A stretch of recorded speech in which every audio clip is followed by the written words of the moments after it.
By the words of New York best-selling author John Green,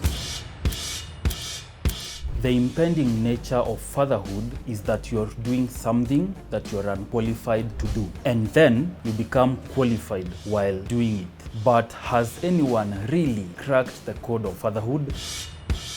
Welcome to FathersDen, where we celebrate fatherhood while challenging stereotypes and fostering meaningful connections. I am Mweka Evans, and in this episode we are joined by Lawrence Gedenji, who is not only a thought business leader, but also a dedicated father whose passion for mentorship and personal growth has inspired many. In this episode, we are diving into Lawrence's journey as a father and a mentor, his thoughts on leadership, and the unique challenges and joys of fatherhood. So, hi Lawrence, how are you? Hi Evans, how are you doing? Good. Welcome to the FathersDen. Thank you. It's a pleasure to be here. All ours. Yeah. So, how is your fatherhood journey taking you so far? Well, it's very interesting. I think it's been a long journey, let me say. But I think what's important is to first understand what fatherhood is all about and to define actually fatherhood. I think it's defined in many ways. For some people, it is the male parent or the biological giver of the seed, and there are definitions that go beyond that. But I think for the context of our discussion today, I think we are looking at fatherhood just beyond being a male parent. So I would say it's been an interesting journey, and a journey that I'm very grateful for. Amazing. And to that particular interest, how has fatherhood maybe influenced your leadership in the corporate space and even your personal life? Yeah, I think where we spend our time with people, those are like families, I would say. It's a form of family where you have a group of people coming together, whether it is a team, whether it's an organization. And I would say that leaders are actually made at home. So if you have a home, you have a family, then that is a place actually to start your leadership journey. So meaning for you to be a good leader out there, then you need to be a good father. You know, the father is a source, is a nourisher, is a sustainer, is a protector, is so many things. And I would say that the father is the anchor of of the family unit. And therefore, when you are going into the corporate space, then you're also going with that mindset that you are the anchor. And what does an anchor do? An anchor basically takes care of the ship or the boat when there are storms, and it has to be anchored on something solid. So you start with the basics. So for me, fatherhood, I would say, has helped me to be a more effective leader, I would say, in the corporate space, where I've worked in different organizations and different locations, and I've seen that working in teams brings out, the challenges that you need to apply fatherhood to, and to make people to have a sense of belonging. I would say also fatherhood gives identity, and you'll find in many teams people want to be identified with a good leader, and that good leader, if he's a good father, then certainly the team will also feel proud about it, will want to be associated with them, and will also be successful.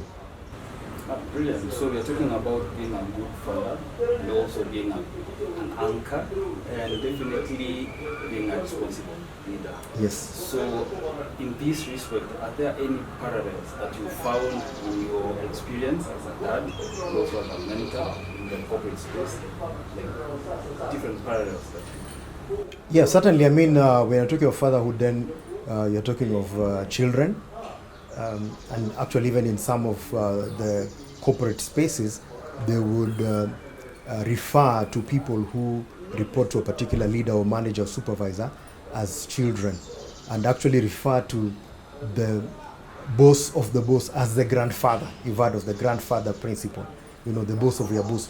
So you see this word father is used all along, and there are many parallels.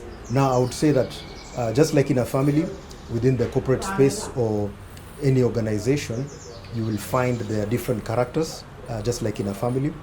They are easy to deal with characters, they are more challenging characters, and as a father, you need to be able to apply the right approach and principles to handle these different people. So you see people with potential within the team, but they are not living up to the potential. And so as a leader, then you apply the fatherhood principle, just like at home. What can I do to make sure that my child gets the very best, that reaches their potential? You apply that also in the workplace. Of course, in the workplace, this is, you have to have also the right boundaries. At home, you will talk to one person, whether it's a boy or a girl, you will speak with them, freely, because these are your family. Of course, at the workspace, then you have to make sure that you observe the right boundaries, that you apply some of these principles. Very well. Setting boundaries is very interesting and also a big challenge to most of the fathers that we've talked to, especially when you're in the corporate space. So you find yourself finishing your work and then transition to the dad at home. How do you balance that as a dad and experienced dad in this case? Well, I would say balance is giving attention to what is most important, or prioritizing what is most important. That's what I would say balance is. And there's a time for everything. When you are hired to work in an organization, or even if you're doing business or an entrepreneur, there are specific hours where you are expected to be doing or executing the work. And beyond that, that's a bonus. At the same time, you have your family at home that you need to take care of. And what is actually most important, and maybe you'll ask me this question later, I'm not sure, but I think what is most important is that the family gets sufficient time. The family must get sufficient time. So you have to tell yourself within your mind that, look, time for work is over, now I need to go home. I need to go home. And if you set that as your principle, then that is something that you're going to always be prioritizing. Even when you change jobs, you'll find out what is the culture of this organization. Is there a balance? Do they give people enough time, to be with their families? So in some cases, you may find maybe it's an old tradition where people want to work for long hours. Nobody ever told them that you need to go home. And you, as a person, then you need to be the one who sets the precedent to say, okay, now, for me, this is how I operate. Very well. And setting the boundaries, actually, I really want to get clarity there. I've talked to a couple of fathers, and this particular dad is still a leader, but we are growing this career ladder. So I'm growing into a top level manager, for instance, and there is a lot of work to deliver. So I find myself maybe traveling in a lot of the country, for instance, or outside even Nairobi, let's say, and yet my family needs most of the times. And it's very hard for me to prioritize or rather to delegate everything that is at work level and have my family prioritized in this case. And as they say, we are supposed to be present fathers, not the gifting of present fathers in that view. What do you think? How have been your experience with different levels of leaders or even mentees that you have in your circle? Well, that's a very nice question that you ask, and I have indeed worked in different organizations and worked from entry level into middle level into senior executive level. I've worked jobs that require traveling within the country and outside the country, and actually outside the continent. And I have I've worked in many places, and most of the times when I've worked, I've actually been having a family, because I started working, yes, when I was single. I didn't have a family, but shortly after I got a family, shortly after we had a child, and we've had children.